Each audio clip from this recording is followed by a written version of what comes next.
Assalamualaikum warahmatullahi wabarakatuh. Alhamdulillahi rabbil alamin, wassalatu wassalam ala asyrafil anbiya'i wal mursalin wa ala alihi wa sahbihi ajma'in. Subhanaka la ilma lana illa ma 'allamtana innaka antal alimul hakim. La haula wa la quwwata illa billahil aliyyil azim. Rabbi shrah li sadri wa yassir li amri wahlul 'uqdatam min lisani yafqahu qawli. Allahumma iftah 'alaina bi futuhil 'arifin bik. Allahumma ij'alna minal ladzina yastami'una al-qawla fayattabi'una ahsana. Allahumma 'allimna mimma jahilna wa anfa'na bima 'allamtana wa zidna 'ilman nafi'a ya rabbal alamin. Qala Allah Ta'ala, a'udzu billahi minasyaitonir rajim. Bismillahirrahmanirrahim. Laqad ra'a min ayati rabbihil kubra. Sadaqallahul azim.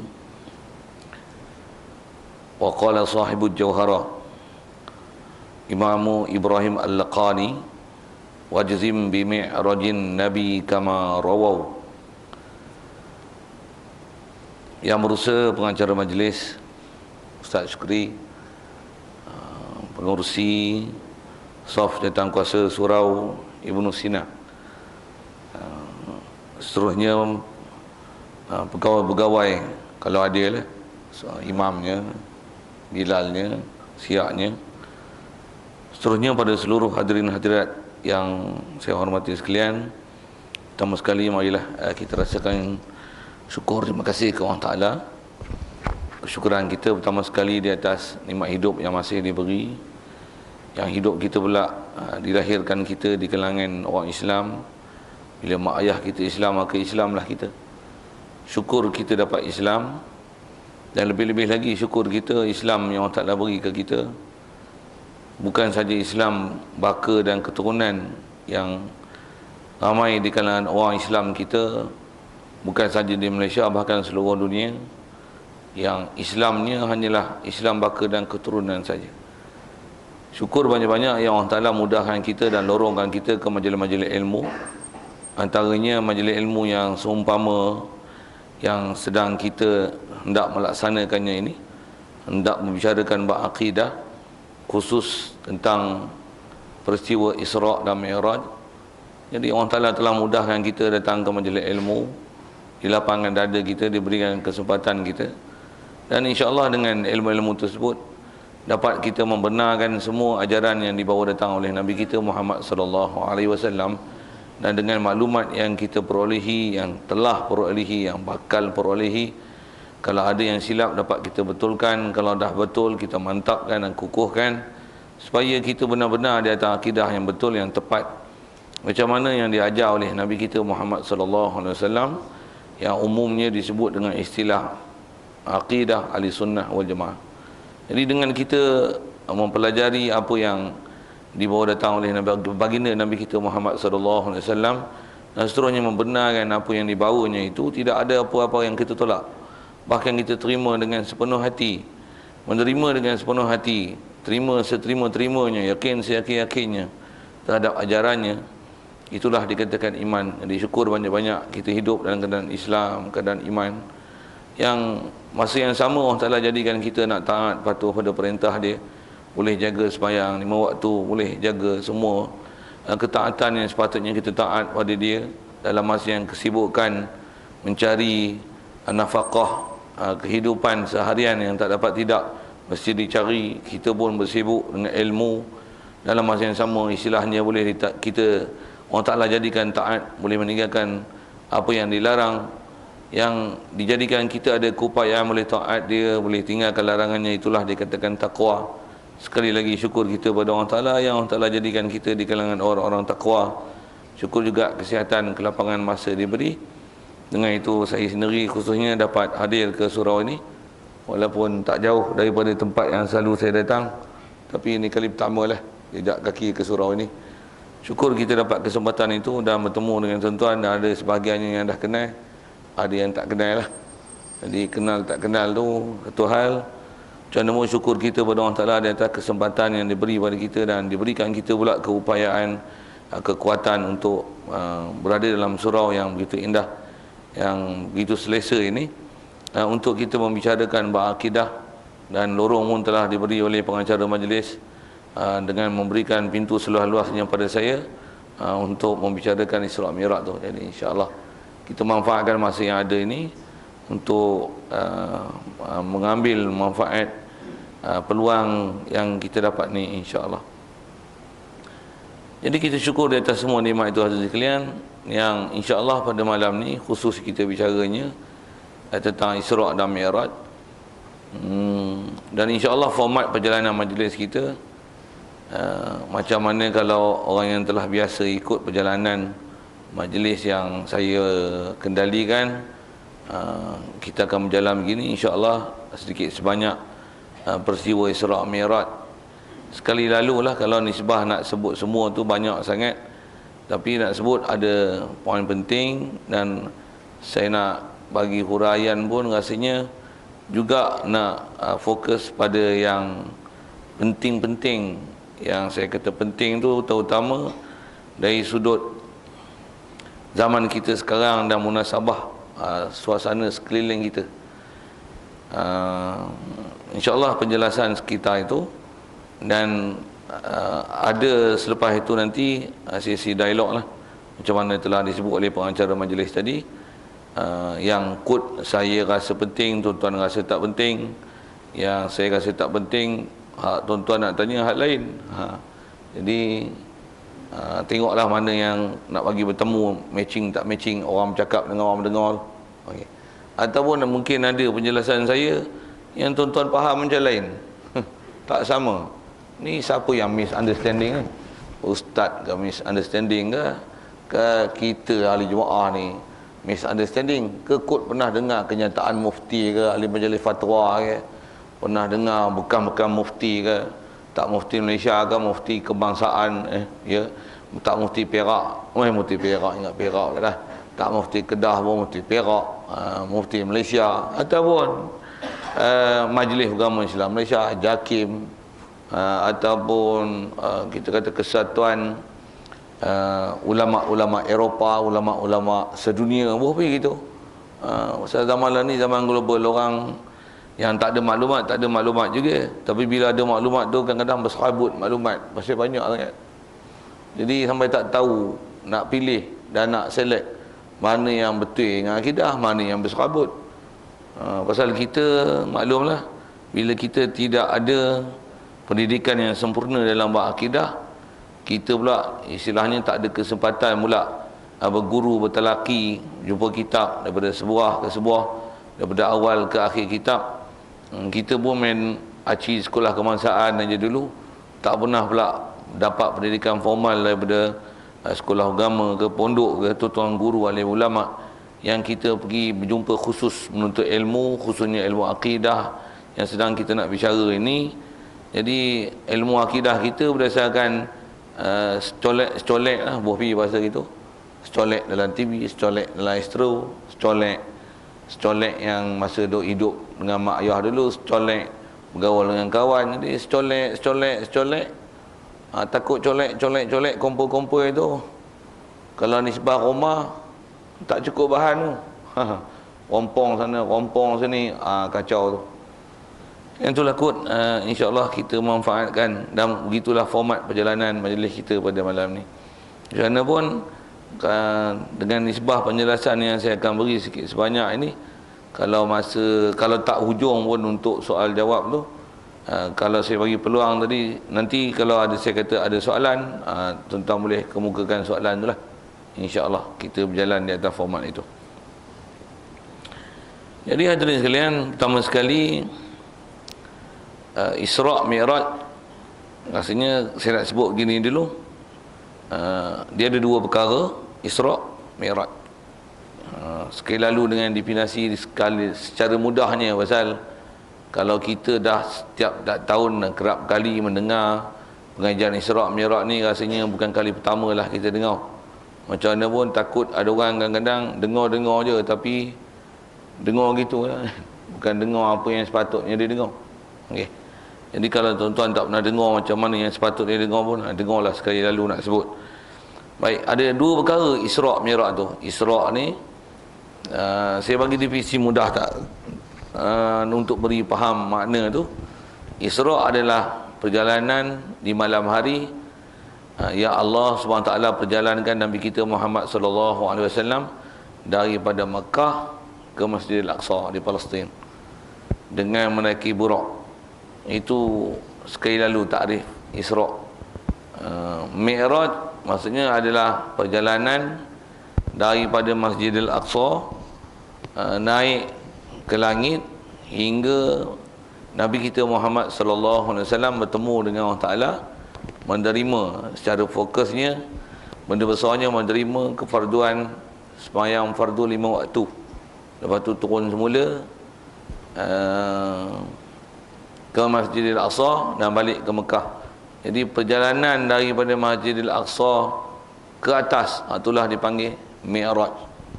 Mi'raj. Jadi ada dua perkara tu, Isra' Mi'raj ni, dan mengikut kaedah Ahli Sunnah wal Jamaah, kedua-dua ni wajib kita i'tiqad dan imani berlaku pada Nabi kita Muhammad sallallahu alaihi wasallam, dan berlaku itu dengan roh dan jasad. Ayat Quran yang selalu didengar, dibaca, disebut berkenaan peristiwa Isra' Mi'raj ni ialah daripada awal surah Al-Isra' atau surah Bani Israel. A'udzubillahi minasyaitonirrajim. Bismillahirrahmanirrahim. Subhanalladzi asra bi'abdihi lailan minal masjidil haram ilal masjidil aqsa. Terjemah sekali lalu ayat Quran tu, Subhanalladzi, maha suci Allah Ta'ala, dialah Tuhan yang telah memperjalankan hambanya daripada Masjidil Haram hinggalah ke Masjidil Aqsa. Fokus saya baca ayat Quran itu adalah nak sebut tempat ulama ambil wajibnya i'tiqad berlakunya Isra' Mi'raj ni dengan roh dan jasad adalah pada perkataan Subhanalladzi asra bi'abdihi. Allah Ta'ala telah perjalanan malamkan akan hambanya. Hamba tu bila abdi ni, kalau masyhur dengan kaedah bahasa Arab, tak dikatakan abdi mesti jasad dan roh. Kalau kata Allah Ta'ala jalankan roh saja, ayat dia akan bunyi Subhanallazi asra bi ruhihi. Tapi tak sebut gitu, sebut dengan abdi. Dan itulah bahasa bila sebut abdi, asal terjemah abdi, hamba, tak dikatakan hamba, melainkan mesti dia itu jasad dan mesti pada dia ada roh, baru panggil hamba. Kalau mati tak panggil hamba, tu mayat. Jadi yang dapat hamba, khusus nak fokus itu mesti roh, jasad. Dan bila sebut hamba juga menunjukkan kemuliaan yang Allah Ta'ala beri pada Nabi kita Muhammad sallallahu alaihi wasallam, yang orang semulia itu Allah Ta'ala bahasakan hamba. Jadi manusia yang paling mulia di sisi Allah Ta'ala adalah manusia yang Allah iktiraf hamba. Jadi patutnya kita kena usahakan diri untuk menjadi hamba Allah. Okey. Asal nak fokus pada ayat Quran yang saya sebut tu adalah mengikut kaedah Ahli Sunnah wal Jamaah, ada dua perkara kena beriman tu, Isra' Mi'raj, dan berlaku tu dengan roh dan jasad.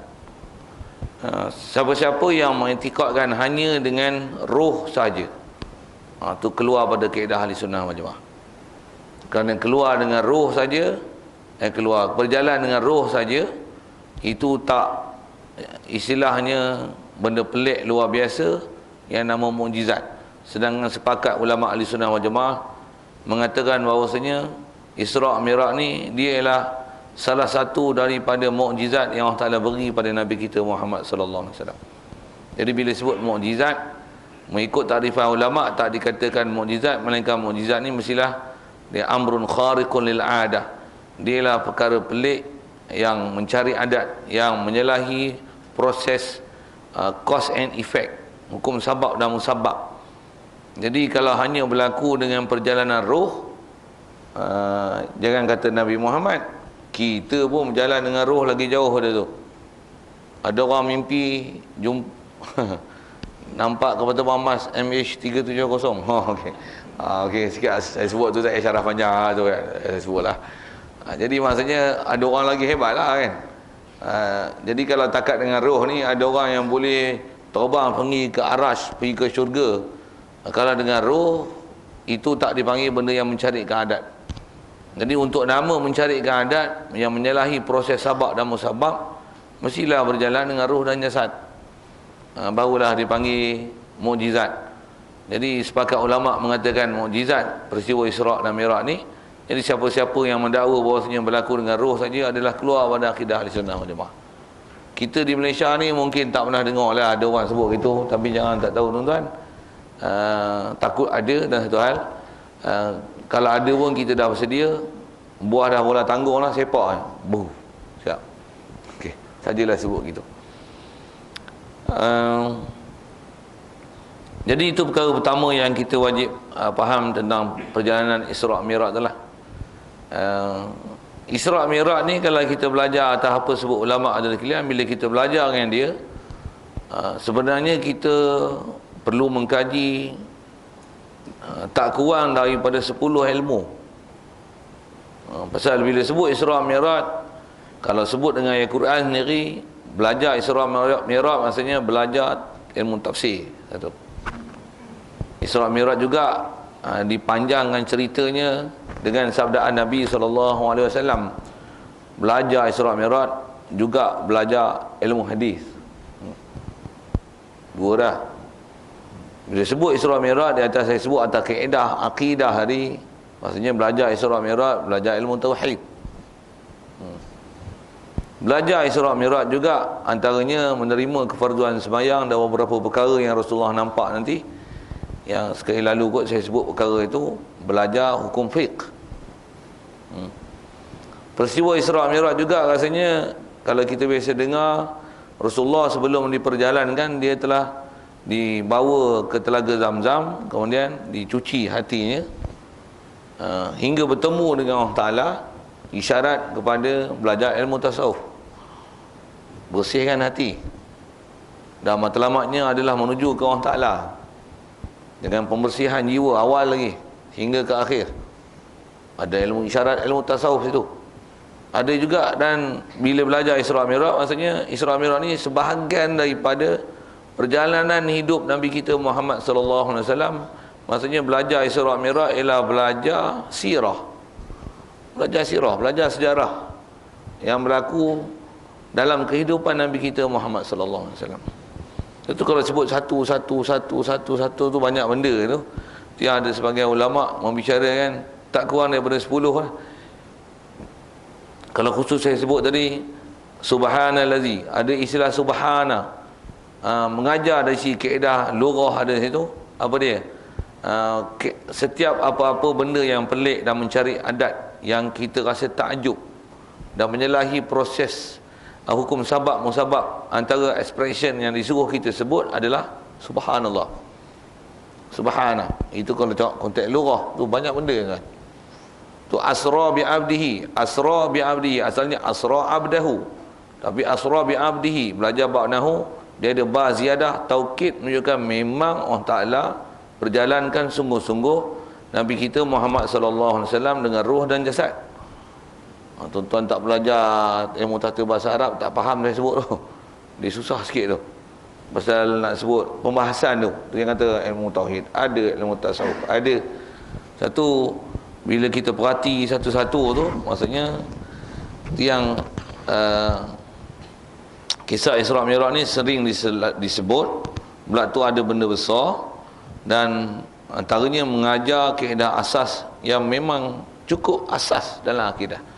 Kalau rasanya sebelum saya jauhkan sikit apa yang nak bicara itu, pertama pandang pada sudut akidah, pandang dari segi kebolehan berlakunya benda yang istilahnya mencari adat ni. Zaman Rasulullah khususnya, zaman itu malah ada teknologi kenderaan, kapal terbang dan sebagainya. Memang perjalanan semalaman untuk daripada Masjidil Haram ke Masjidil Aqsa dengan adat yang ada pada masa itu mustahil. Mustahil adat lah. Mustahil adat. Zaman kita lah ni cerita semalam boleh pergi Masjidil Haram, Masjidil Aqsa, boleh balik, tak apa, tak terkejut. Macam mana pun nisbah kat Rasulullah, walaupun nisbah perjalanan tu daripada Masjidil Haram ke Masjidil Aqsa, Tapi Rasulullah bukan naik kapal terbang sikit bahasa itu, tapi dia naik burak. Tu luar biasa dan pelik. Dan bila sebut perkara itu, dia termasuk dalam bab keimanan. Dan khusus kalau bicara tentang keimanan tentang Rasulullah naik burak itu, yang burak ni ialah antara kenderaan syurga. Yang burak ni kalau ikut riwayatnya, dia ialah antara burak yang pernah ditunggang oleh Nabi Allah Sulaiman. Silap, Nabi Allah Ibrahim AS waktu berulang-alik melihat anak dia dan isteri dia Siti Hajar, anak dia Nabi Ismail, yang Allah Ta'ala perintahkan dia tinggalkan dia di Mekah, dan pada masa tu dia di Palestin. Jadi maksudnya burak ni bukan kali pertama lah dia ulang-alik Masjidil Haram, Masjidil Aqsa ni. Bahkan kalau saya duduk ngaji dulu, tutup guru duduk sebut tentang dia bicara Isra' Mi'raj ni, memang kalau kita belajar bab hadis, pernah berlaku pada zaman Nabi Ibrahim dulu, yang dia duduk ulang-alik, pernah dia khabar dah ke burak ni, kata dia, wallahi kata dia, selepas daripada aku menggunakan engkau ni, akan ada manusia yang lebih mulia daripada aku yang akan menaiki engkau. Itulah dia ni Nabi akhir zaman, yang dia ni lah akan jadi penutup segala Nabi-Nabi dan Rasul. Kau bersedialah untuk berkhidmat kepadanya. Ya, apa saya nak sebut tu adalah peristiwa Isra' Mi'raj ni adalah perkara yang mencari adat. Jadi dia menyalahi proses hukum sabak musabak. Dan kita dari sudut akidah, sama ada benda tu mencari adat ke tak mencari adat ke, kita diajar prinsip keimanan pada Allah Ta'ala. Khususnya kalau tengok di atas prinsip wahdaniyah, kita belajar dalam sifat 20 tu, semua Allah Ta'ala dia asa pada zat, asa pada sifat, asa pada perbuatan. Wajib i'tiqad khususnya dalam bab perbuatan, apa yang berlaku semua adalah dengan kehendak Allah dan Allah yang buat. Apa saja, Islam ke kafir ke, kaya ke miskin ke, jahil ke alim ke, semuanya adalah perbuatan Allah. Wa ma tasyauna illa ay yasha Allah. Tidak adalah apa yang kamu kehendaki, melainkan itu adalah kehendak Allah. Wallahu khalaqakum wa ma ta'malun. Allah Ta'ala dia yang cipta kamu dan dia yang cipta apa yang kamu buat. Jadi mengikut kaedah ahli sunnah wal jamaah, wajib i'tiqad bahawasanya yang membuat segala perbuatan hanyalah Allah. Satu, di atas kaedah kita beriman, kata Allah boleh membuat segala-galanya. Dan peristiwa ni pula yang menceritakan berlakunya adalah Nabi kita Muhammad sallallahu alaihi wasallam. Sebab kita beriman, alhamdulillah kita dah beriman. Macam mana pun atas pembuktian, memang berlaku tak berlaku, memang telah dibuktikan bahawasanya memang berlaku peristiwa Isra' dan Mi'raj itu. Macam mana pun saya nak bicara itu ialah bab akidahnya. Apa dia? Nisbah Allah yang buat semua. Itu kita sebut benda yang kalau Isra' Mi'raj ni benda yang mencari adat. Bahkan kalau tak mencari adat, benda yang beradat. Kita misalnya suasana di luar panas, kita duduk dalam surau sejuk. Siapa sejuk kan kita? Allah. Sepatutnya jawapan soalan mudah tu, soalan istilahnya common knowledge, common sense. Sepatutnya jawab mudah. Siapa sejuk kan kita? Allah. Ni gelap ni, pasal lampu cerah. Siapa cerahkan kita? Allah. Bukan lampu. Lalu kot lampu. Sejuk, lalu kot aircon. Saya bercakap tuan-tuan boleh dengar, lalu kot telinga. Yang bagi dengar siapa? Allah. Kita diajar akidah macam tu. Dan peristiwa Isra' Mi'raj ni adalah nak mengajar asasnya di situlah. Tang kata apa? Bila kita meyakini bahawasanya nisbah Allah dia yang membuat segala-galanya. Jadi kalau nisbah kita dah faham gitu, tak muskil lah untuk berlaku perkara Isra' Mi'raj, walaupun dengan apa keadaan sekalipun. Sama ada dengan menaiki burak ke ataupun tak menaiki burak, nisbah kebolehan berlaku dan kebarangkalian berlakunya adalah harus. Dialah di atas kehendak Allah Ta'ala. Macam mana pun atas tertib akidah disebut ulama, kemungkinan berlakunya satu hal memang harus berlaku mengikut hukum akal. Cuma di atas kaedah akidah kita wajib semak dan kita mesti belajar elok-elok macam mana yang sepatutnya kita kena i'tiqad tentang apa yang berlaku pada Nabi kita Muhammad sallallahu alaihi wasallam. Jadi mesti dipaham tepat mengikut akidah ahli sunnah wal jamaah yang ulama kita dah proses siap daripada seluruh Al-Quran dan seluruh hadis Apa dia yang sepatutnya dipegang dan diiktikad dalam peristiwa ini? Tu yang kena belajar sungguh-sungguh tu. Yang bila kita cuai, insya-Allah kita memang nak sebut nanti beberapa perkara yang saya kata saya nak fokus itu. Kalau kita cuai nanti rasa macam betul lah. Tang bab berlaku Isra' Mi'raj pun memang tak bertikai. Beriman lama dah. Tengok ending last kali rupanya silap. Rasanya kalau saya sebut di awal pun munasabah rasanya dengan apa saya nak bicara ni, yang zamalan ni itu adalah antara fitnah ilmu yang agak besar dalam masyarakat Melayu kita, yang dengan istilahnya dipanggil fahaman Wahabi. Apa dia tuan-tuan? Khusus dalam peristiwa Isra' Mi'raj ni adalah peristiwa Rasulullah bertemu dengan Allah Ta'ala ketika Rasulullah di langit. Umum bahasanya gitulah. Terus kita, saya nak cerita mula ya, ke hujung sikit. Memang Rasulullah bertemu dengan Allah Ta'ala. Mengikut kaedah Ahli Sunnah wal Jamaah, memang Rasulullah bertemu dengan Allah Ta'ala. Memang Rasulullah bertemu dengan Allah Ta'ala. Itu adalah kaedah Ahli Sunnah wal Jamaah. Dan bila bertemu, memang bertemu dengan mana Rasulullah memang melihat Allah Ta'ala. Dan Rasulullah melihat Allah Ta'ala ni, mesti melihat alatnya mata. Cuma yang Rasulullah melihat, dia lihat adalah lihat Allah. Allah adalah Tuhan, dia mesti mukhalafah lil hawadis. Allah Ta'ala bukan boleh nak kita bayang, kita nak rupa macam mana dia, bahkan keberadaan dia di mana, itu pun tak termasuk dalam topik perbicaraan. Pasal tak boleh dibahas. Nisbah Rasulullah, memang Rasulullah di langit. Yang saya sebut tadi ialah pergi ambil maklumat betul-betul mengikut kaedah Ahlussunnah wal Jamaah. Apa yang kena diiktikadkan di situ. Jadi saya kalau ikut lebih khusus nak sebut ke bab akidah saja, insya-Allah pada malam ni, sambil-sambil tukut fikahnya. Khusus nak sebut situ ialah yang berada di langit ialah Rasulullah. Memang Rasulullah bertemu dengan Allah Ta'ala ketika Rasulullah ada di langit. Dengar elok-elok ayat tu. Yang bertemu dengan Rasulullah, bertemu dengan Allah Ta'ala, memang betul Rasulullah bertemu dengan Allah Ta'ala, cuma yang ada di langit itu ialah Rasulullah, bukan Allah Ta'ala. Yang ada orang mendalilkan daripada peristiwa ini, mereka mendalilkan, kata Rasulullah ada kat langit, tentulah Allah Ta'ala di langit. Itulah dalil Allah Ta'ala ada di langit. Salah besar kan? Salah besar tu. Pasal tak diajar oleh ulama Ahlussunnah wal Jamaah kita, dan menyalahi pula nas-nas lain yang telah disemak oleh semua ulama-ulama, baik ulama tafsir dan ulama hadisnya, yang antara kesimpulan akidahnya mustahil keberadaan Allah Ta'ala di langit. Pasal yang ada di langit ialah Rasulullah. Tak lazim, tak semestinya bila Rasulullah di langit, Allah Ta'ala di langit. Tak? Lihat memang lihat dengan mata kepala. Rasulullah lihat dengan mata kepala, pasal adab melihat ialah mata. Dan melihat Allah ialah bukan melihat makhluk. Allah bukan objek. Allah Ta'ala bukan benda. Allah Ta'ala bukan sesuatu yang boleh dibayang, ditaswir, dan boleh nisbah zat dia, mustahil dia, berjirim, berjisim. Itu istilah-istilah yang disebut oleh ulama-ulama akidah. Mustahil dia berpihak, dia ada di pihak, dia sendiri ada pihak. Mustahil dia ambil manfaat daripada makhluk yang dia buat. Antaranya dia buat arash, dia buat langit, dia berada di arash, di langit.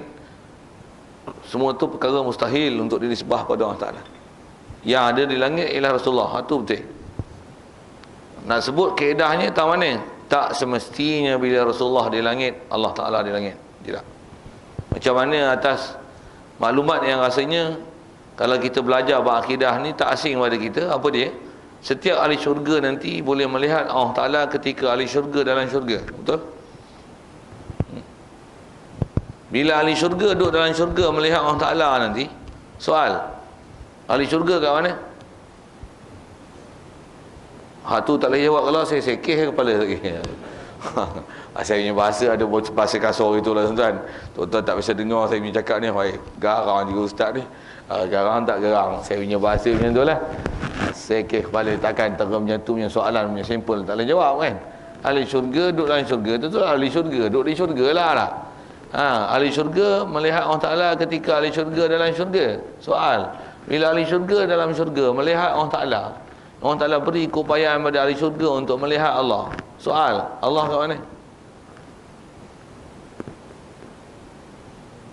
Tu guna kaedah tadi tu. Tak semestinya bila ahli syurga di syurga, Allah Ta'ala di syurga. Tak. Okey, sedikit dengan kaedah pendalilan akal lah. Di atas apa bahas dengan Al-Quran, apa macam-macam tu. Tapi sebut dengan kaedah akal, pasal dia lah kaedah yang cukup mudah. Nak sebut ayat Quran, nak sebut dalil dengan kaedah istinbat, nak sebut dengan dalil kaedah-kaedah dilalah. Tuan-tuan bukan kerti Arab. Saya sebut ni nganga lah. Saya sebut asra bi abdihi, ba tu untuk harfu ziyadah taukid jadi maf'ul. Faham tak saya sebut tu? Tak kerti apa benda. Itu tuan-tuan tak boleh faham macam mana saya nak bahas bahasa Arab itu, memang tuan-tuan tak fahamnya. Macam mana pun saya nak sebut dengan kaedah berfikirnya. Baik. Apa rasional berfikirnya kata Rasulullah ketika di langit, bukan Allah Ta'ala di langit, ahli syurga dalam syurga melihat Allah Ta'ala, yang dalam syurga ialah ahli syurga, bukan Allah Ta'ala dalam syurga. Atas kaedah melihat, tuan-tuan, memang kalau kita fikir dengan itu, saya kata sebut dengan mudah, katalah kita lah ni cuma ni satu Jamadil Akhir, Jamadil Akhir satu, ya betul ya, ni satu Jamadil Akhir, anak bulan tak nampak lagi lah. Katalah kita nampak bulan, kita kat mana ni? Bumilah umum Sungai Petani ya? Soal, bulan kat mana? Bulan kat Sungai Petani ya? Tuan-tuan gelak, okey, cantik. Tuan-tuan tak gelak tu, tuan-tuan tak faham lah. Tak faham saya apa? Katalah kita nampak satu kapal terbang, roket atas langit tu kan, buih atas langit tu. Okey, tuan-tuan nampak roket tu. Okey, sekarang tuan-tuan nampak roket tu. Kita ada kat mana sekarang? Buih Sungai Petani, umum kan, Sungai Petani, SP, bunyi sedap sikit, SP. Kita duduk kat SP sekarang. Kat mana roket tu? Tuan-tuan jawab SP, bodoh, confirm. Siap, simple. Mudah, cukup mudah kan? Cukup mudah. Budak-budak orang faham. Takkan Allah Ta'ala bila Rasulullah di langit, Allah Ta'ala di langit? Dari sisi kaedah berfikirnya, kalau anda katalah Rasulullah ni Allah Ta'ala berikan keupayaan melihat Allah Ta'ala ketika Rasulullah ada di bumi, soal, adakah Allah Ta'ala kat bumi? Rasulullah lah kat bumi, bukan Allah Ta'ala kat bumi. Tak semestinya bila Rasulullah di bumi, Allah Ta'ala di bumi. Tak. Kaedah kita belajar bab ketuhanan macam mana? Bila orang tanya, untuk Allah Ta'ala kat mana? Tak bahas Allah Ta'ala. Bahkan environment kita boleh gunakan rasanya untuk menyelesaikan isu ni. Orang cari kapal terbang MH370 pun tak jumpa lagi tau. Betul, tak jumpa lagi kan? MH370 ni Tuhan ke makhluk? Oh, makhluk pun tuan-tuan tak tahu duduk di mana. Faham saya punya soalan? Makhluk pun tuan-tuan tak tahu ada di mana. Macam mana tuan-tuan boleh tahu Allah ada di langit? What's nonsense? Saya terbalik lagi. Okay. Dia lari sikit. Takkan tak boleh fikir yang mudah. Ulama kita ajar sandang kan. Kita sekarang hidup ke mati? Saya nak ajar tentang prinsip akidah ada besar tu, dan saya punya pengalaman pernah dengar orang ceramah lah kan. Antara bab dia orang salah ceramah dalam bab akidah, dan kesalahan ni kesalahan besar tu kan. Ialah bab ketuhanan ni. Mengatakan Allah Ta'ala di langit ni salah besar kan. Bahkan intikad dia intikad kufur tu. Satu saya nak fokus ke situ dulu. Asal tentang kata semua tu memang perbuatan Allah Ta'ala, tapi kita nak bicara ni tentang Allah tu. Baik, macam mana pun saya tanya tadi, kita ni hidup ke? Hidup. Macam mana tuan-tuan tahu tuan-tuan hidup? Ada nyawa, ada roh, betul? Hidup mesti ada nyawa, ada roh, betul? Orang mati pun tak ada roh. Tuan-tuan ada roh, betul? Siapa boleh tunjuk sekarang roh dia ada kat mana? Mestilah ada kat tuan-tuan, betul tak? Ke tinggal kat rumah roh tu? Jawab dia dulu. Siapa yang roh dia tinggal kat rumah? Siapa jawab gitu sah, confirm, gila. Mesti roh tu ada kat kita. Roh yang ada kat kita pun kita tak boleh sebut spesifik tempat, sedangkan roh adalah makhluk. Roh tu ada kat kita pula tu, pun Kita tak boleh menyebut satu tempat yang spesifik. Di mana kewujudan dia, tempat spesifik. Apabila Allah kita boleh tahu Allah Ta'ala ada di langit. Kelakar betul. Tak tunjuk situ. Salah tu kan. Dan dia salah tu. Itu yang saya bukan tak boleh bahas dengan ayat Quran. Tapi bila bahas ayat Quran, satu nak faham translation tu. Pula tu Al-Quran ni sikit saya sebut dengan bahasa macam ni. Tuan-tuan ada keupayaan nilai lah. Quran dengan hadis mana lebih tinggi bahasa? Quran, mestilah Quran lah. Hadis Rasulullah dengan perkataan ulama mana lebih tinggi dia punya bahasa dia? Oh baik, tuan-tuan mesti boleh jawab baik punya tu. Perkataan ulama dengan perkataan pemberita, boleh lah gitu kan. Perkataan ulama dan pemberita, siapa punya bahasa lebih tinggi? Mana bahasa yang lebih mudah untuk faham? Bahasa tinggi ke bahasa tak tinggi?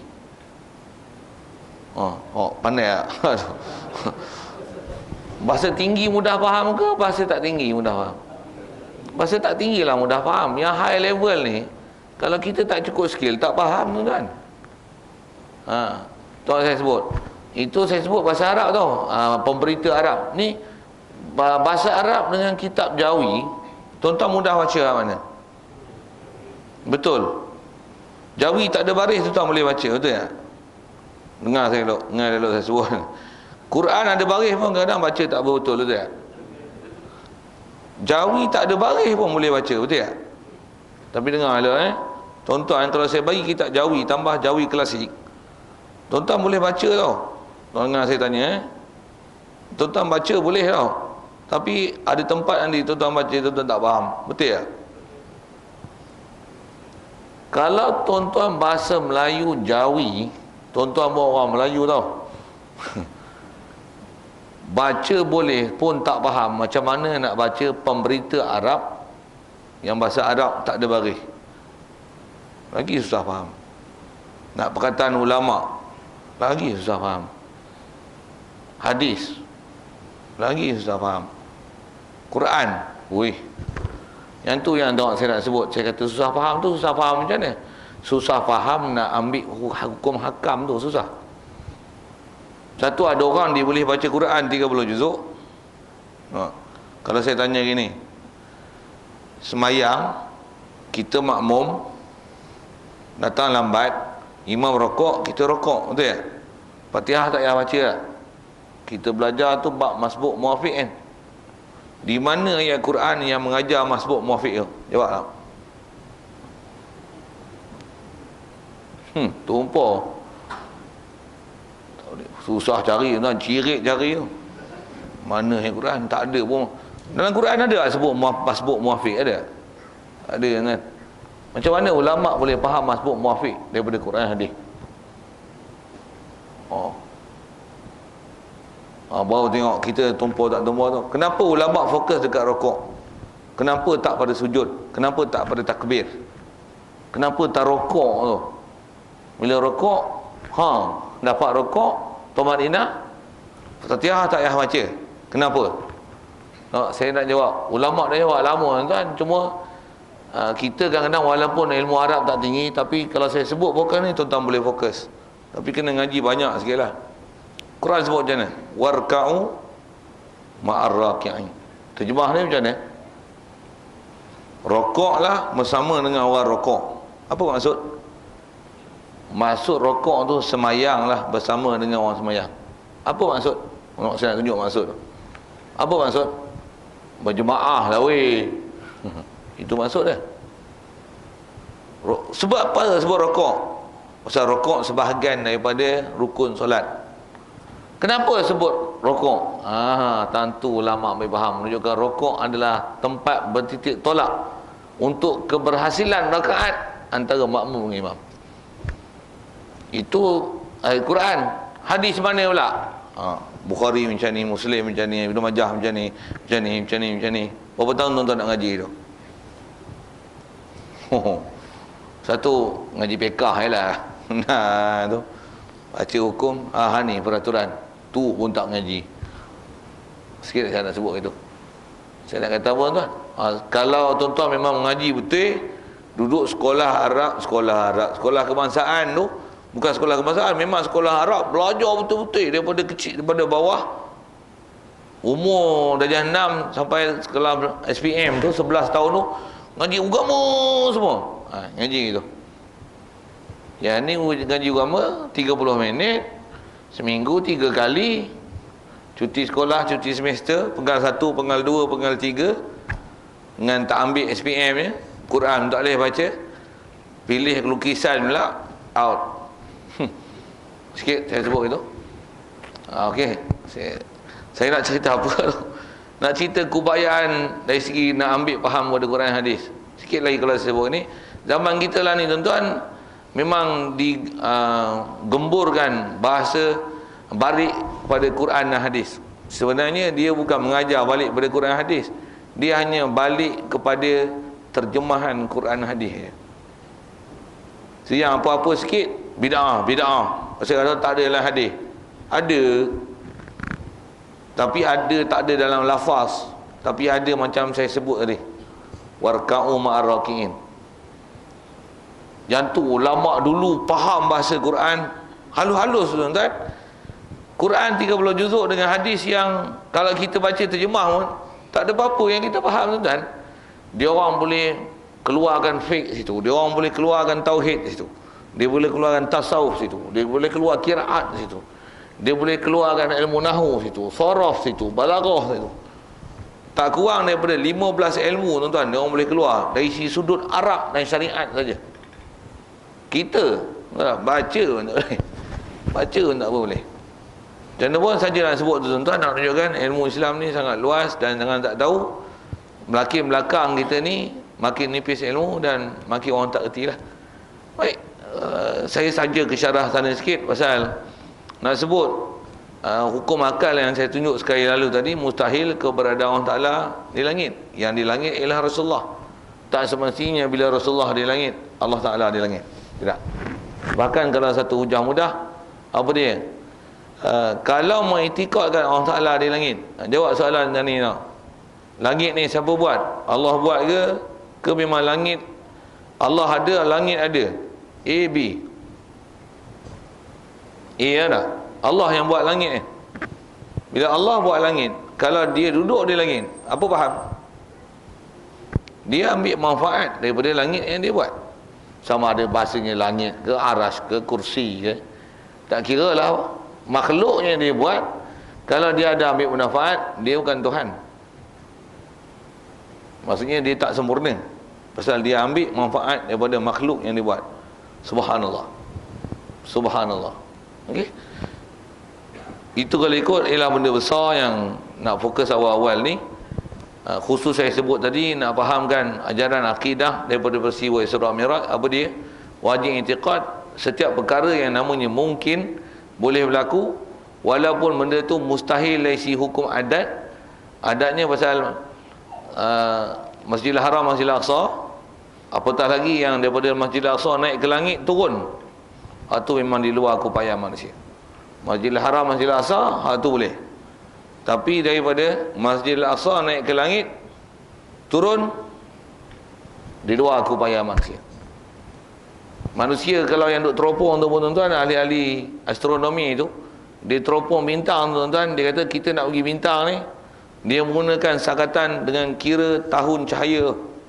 Yang ni berapa tahun? Ini 3,400 tahun cahaya baru boleh sampai. Maksudnya cahaya bergerak yang satu saat 70,000 kilometer Saya tak apa mata-mata tu. Kalau ada kenderaan yang boleh bergerak selaju itu, teropong yang diteropong bintang jauh-jauh tu, 3,000 tahun baru jumpa. Baru sampai. Kau jumpa baru sampai. Burak Rasulullah naik Masjidil Haram, Masjidil Aqsa naik burak. Daripada Masjidil Aqsa naik ke langit, tu kan naik burak. Naik apa? Umumnya disebut dengan Mi'raj. Maksudnya satu alat Allah Ta'ala bagi jadi khas untuk naik. Macam mana rupa wallahu alam. Tapi kalau ikut naiknya Rasulullah daripada Masjidil Aqsa ke atas bukan menaiki Burak. Burak hanya Masjidil Haram, Masjidil Aqsa. Masjidil Aqsa balik ke Masjidil Haram. Itu saja naik Burak. Masjidil Aqsa naik ke atas umumnya disebut dengan Mi'raj, maksudnya satu alat naik. Allah dan Rasul saja yang mengetahui, dia tak pernah ada sifat yang pada kita macam mana secara perincinya. Cukup dengan kata ada satu alat orang Ta'ala jadikan untuk naik dengan Rasulullah dengan Jibril. Siap. Itu bab akidahnya. Sebab kita belajar akidah, perkara itu harus berlaku. Kita beriman dengan Rasulullah. Rasulullah memang ciri sifat dia benar, apa dia sampaikan betul, tentulah apa yang dicerita itu adalah betul. Cukup. Jadi di atas apa nak sebut ke Isra' Mi'raj tu adalah tentang kita wajib i'tiqad bahawasanya setiap perkara yang berlaku itu adalah dengan kehendak Allah. Allah kehendaki baru jadi. Dan wajib i'tiqad bahawasanya apa kita buat peraturan sabab musabab itu, dia tak memberi bekas dalam bab akidah. Dalam bab akidah kita wajib i'tiqad semua tu tak ada bekas. Kita lapar, kita makan. Siapa bagi kenyang? Allah. Kita nak diajar akidah dalam bab Isra' Mi'raj ni tuan-tuan, masa saya ngaji dulu, tutup guru dia banyak sebut bab ni.